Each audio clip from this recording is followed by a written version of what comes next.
Not for the first time in his life, Prince Andrew needs to get his house in order. The Mirror newspaper report that Andrew's crumbling mansion threatens to reignite a fresh row with King Charles after the two royal brothers struck a deal in which Andrew stayed in this luxurious abode in return for keeping it in good shape. But like his personal reputation, Prince Andrew's 30-bedroom royal lodge is crumbling.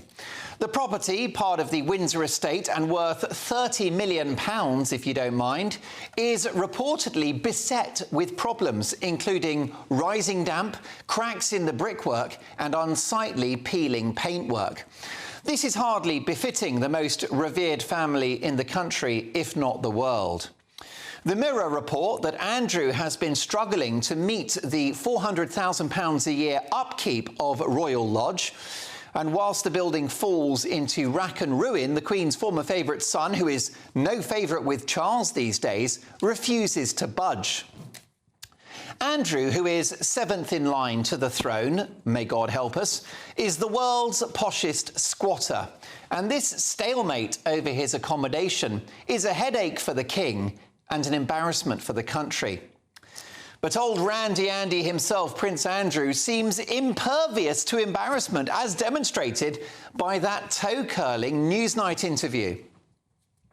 Astonishingly, Andrew has been living it up at this home, this lovely royal lodge, for 20 years and signed a 75-year lease on it after agreeing to maintain it and paying a rent of, wait for it, £250 a week.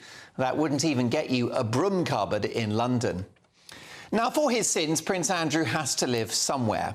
But this vast palace in which he currently resides strikes me as highly inappropriate for a man who has brought such embarrassment and shame on the family, following his profoundly ill-advised friendship with known paedophile Jeffrey Epstein, and the humiliation of writing a cheque for £12 million to draw a line under the Virginia Giuffre scandal, in which he stood accused of relations with a minor.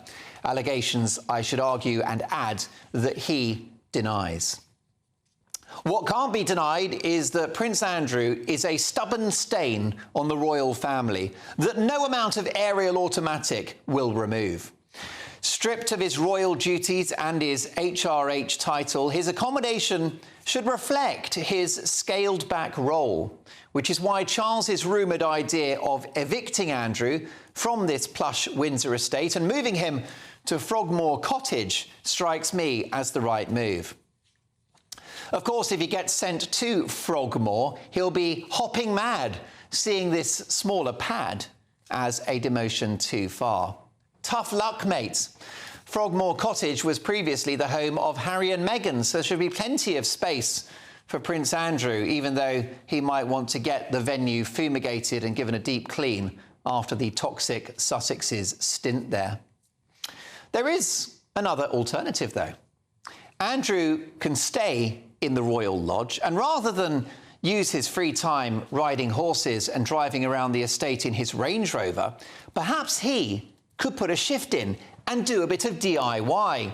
He's got plenty of time to give Royal Lodge a bit of a makeover himself. We know this guy has barely done a day's work in his life, but it's not too late to start.